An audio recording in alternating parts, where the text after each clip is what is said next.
As duas casas de Israel. Você já ouviu falar nas duas casas de Israel? Essa referência aparece em Isaías 8,14. Estudar sobre isso é muito interessante. Além de ser uma peça importante para interpretar profecias, parábolas, te ajuda a entender mais sobre o reino de Deus. Se quando eu falei sobre as duas casas você pensou no reino dividido de Israel, está correto. Mas essa história começa muito antes.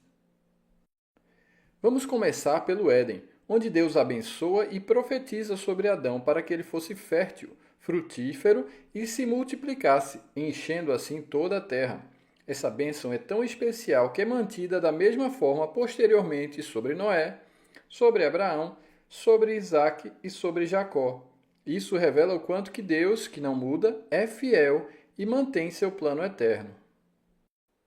Abraão, descendente de Sem, recebe um desdobramento detalhado dessa bênção profética. Ele se torna inclusive o primeiro homem a deixar a Babilônia.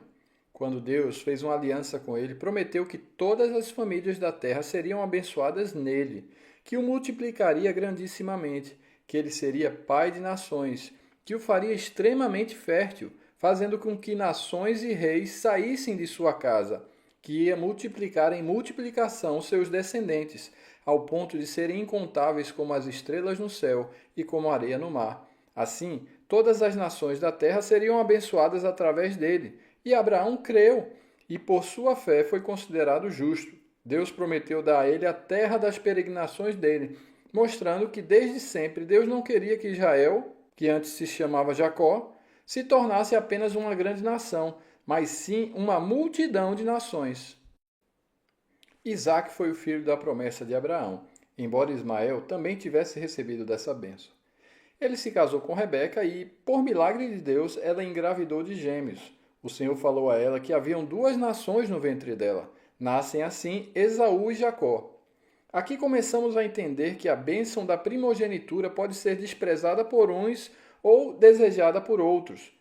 Resumindo muita história, Jacó lutou por ela e ficou com a bênção. Ele teve 12 filhos homens, que encabeçariam as 12 tribos de Israel depois. José, um deles, estava muito longe de receber a bênção de primogenitura. Sofreu bastante e Deus converteu o mal em bem.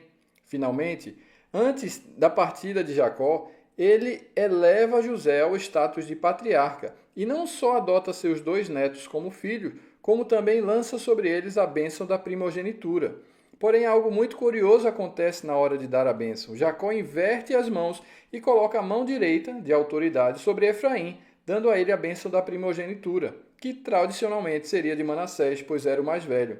Nem José entendeu bem isso. Na verdade, Jacó fez isso por fé. Efraim significa duplamente frutífero. Assim, Jacó creu que lhe cairia bem essa primogenitura.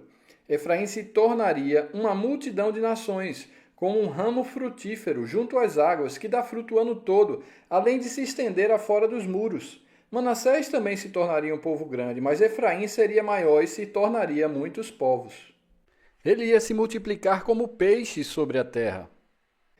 Avançando agora na história, quando Moisés abençoa o povo, ele sai bendizendo cada tribo, e quando chega à casa de José, fala da glória e primogenitura expressa na imponência dos 10 milhares de Efraim e os milhares de Manassés.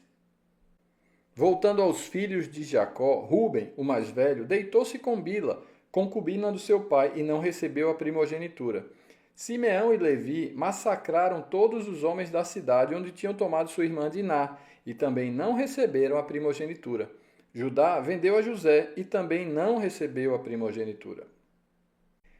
Entre os benefícios da primogenitura estão receber o direito de levar o nome do pai, receber uma porção dobrada da herança e ter autoridade sobre os seus irmãos. Judá continua exercendo liderança, mesmo não possuindo a primogenitura, principalmente pela promessa do Messias. As 2 testemunhas que entraram na terra prometida foram Josué e Calebe, um de Efraim e outro de Judá. Nesse ponto, já não podemos deixar de fazer associação com as 2 testemunhas do Apocalipse. O reino de Israel é rasgado e o profeta Aías entrega 10 das 12 tribos a Jeroboão, que se torna um rei de Israel. Ele é da linhagem de Efraim. Roboão, filho de Salomão, fica com 2 tribos, Judá e Benjamim. A divisão do reino se dá por causa da idolatria e injustiça praticada por Salomão. Assim, temos geopoliticamente configuradas as 2 casas de Israel, Judá e Efraim, o reino do sul e o reino do norte. As 10 tribos também são chamadas de casa de Israel, vara de José, vara de Efraim. As 2 tribos, casa de Judá. Assim, a profecia quanto à multiplicação avançava sobre a descendência de Abraão. Multiplicaram-se tanto que se fortaleceram e encheram a terra. Quanto mais eram oprimidos, mais os israelitas se multiplicavam e se espalhavam. Deus disse que olharia com favor para eles, os tornando férteis e multiplicando o povo, cumprindo assim a aliança que ele tinha com eles. Mas mesmo eles tendo sido desposados por Deus no deserto, invalidaram essa aliança pelos seus muitos pecados. Assim, Deus prometeu remover os pecados e fazer uma nova aliança. Viria o dia em que seria feita essa nova aliança tanto com o povo de Israel como com o povo de Judá. E para firmar essa nova aliança, o mistério que estava oculto foi desvendado. Cristo, esse segredo, foi revelado pelo Espírito. Assim, Cristo, no corpo dele, naquela cruz, uniu os que eram da incircuncisão com aqueles que eram da circuncisão. Juntou os gentios e os judeus, os que estavam longe com os que estavam perto, derrubando o muro da inimizade, sendo ele próprio nossa paz, nos reconciliando com Deus, criando uma nova humanidade. Jesus, quando foi acusado de ter demônio e ser samaritano, se defendeu apenas da acusação de ter demônio. E não parece ter se incomodado com a acusação de ser samaritano, que era justamente a união entre judeu e gentio. Ele até dá pistas dele mesmo ser o bom samaritano que resgata e restaura o homem em sua parábola. Tornou assim judeus e gentios co-herdeiros e igualmente participantes da riqueza de ser filhos de Deus. Juntos somos a casa de Deus, um templo santo para o Senhor.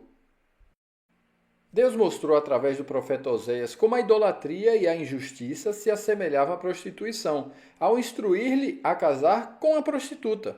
Isso representava como era Israel ao se afastar de Deus. Oséias teve filhos com Gomer, e o nome deles representavam o que estava acontecendo com o povo. O nome do primeiro filho significava Deus semeia ou Deus espalha, Jezreel. A segunda, Loruama, significava desfavorecida, não amada. E o terceiro, Loami, significava não meu povo.